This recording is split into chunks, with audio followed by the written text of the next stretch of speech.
Alrighty, what's good everybody? It's Michael Alder here from carpetexpertblueprint.com, and in this video I just wanted to give you an overview of the most common carpet transition metals and flooring transition metals you'll come across in the industry and how they actually work. So this is definitely for you DIY types out there. So we're going to start with the most common ones first, and then we'll work our way through here. So first things first, in my opinion, the most common are going to be your gripper metals.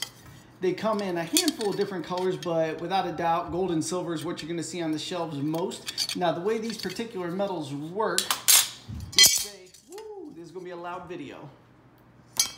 Say we got a vinyl floor, and this is where it ends. You would set this metal overlapping maybe 1/4 inch at most on this. You drop your nails into it. Then you would take your carpet, stretch it onto the metal there, tuck it in, and then you would tap this lip down on top of it to secure it in place. That would be your finished edge on this particular product. So like I said, you can do that in gold. Same thing with the silver metal. You just secure it to the edge of your flooring, stretch the carpet right into it, and I have dozens of videos already showing how to do this, but not covering all the metals in one. So that would be how you would stretch into it, tuck it in, and then just beat that lip down so it pinches it into place, and that would be your finished edge. So that is the gripper metal. Next, this is definitely more common with the DIY types, is the flat metal. It has to be installed over a wood subfloor. You could do it over concrete, but then you have to actually drill and plug each one of the holes with the nails. I think that's kind of a pain in the butt, so we wouldn't do that, but if you want to explore that option, you absolutely could. Same scenario. You install, this could be anything from vinyl plank, ceramic, whatever the case may be, and then you get your carpet up to it. You drop this right on top, drop nails right into the hole. So let's grab a piece of ceramic just to give you a visual on it.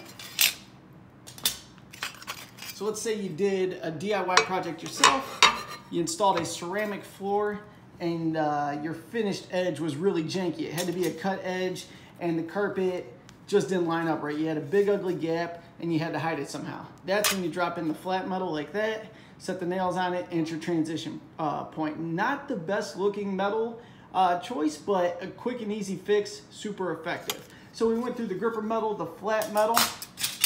Next is the T-Track. We're gonna go ahead and keep this out for now. This is another fix-all, more common in commercial type stuff. So with the track metal, this is actually set up for a glue-down installation. They have ones with little teeth on it, just like the gripper metal here, so you could stretch onto it. But whether it's ceramic, vinyl plank, we do a lot of rubber flooring installs. Wherever your floor is finished, you set that in. And let's get creative on this one here. We're gonna go ahead and do ceramic to vinyl plank, and you got a big ugly gap right there. You need to put something in the middle. You would drop this in, and then you set this reducer here. You see how it has the little transition point right there. Drop it right in, tap it right down into that, and that will separate both floors. Now, the most common scenario with this, and we do a lot of these T reducers with this, is with rubber flooring.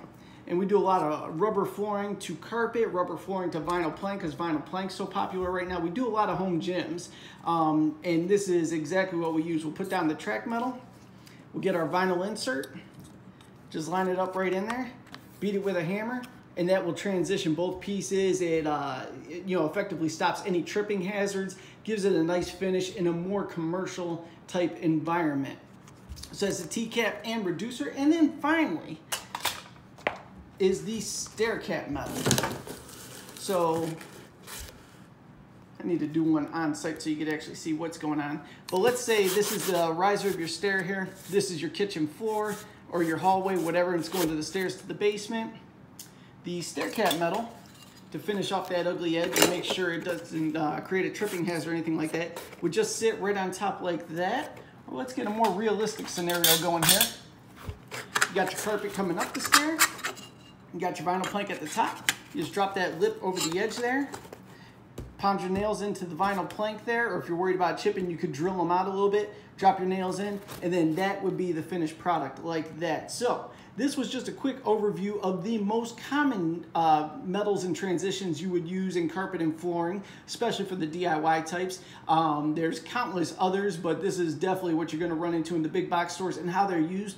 Any questions about these, feel free to comment below. I will create additional videos. I already have a bunch on the channel, but I'd be more than happy to create more showing how they're used in real scenarios, not on my countertop here. And thank you so much for tuning in. I'll see you on the next video.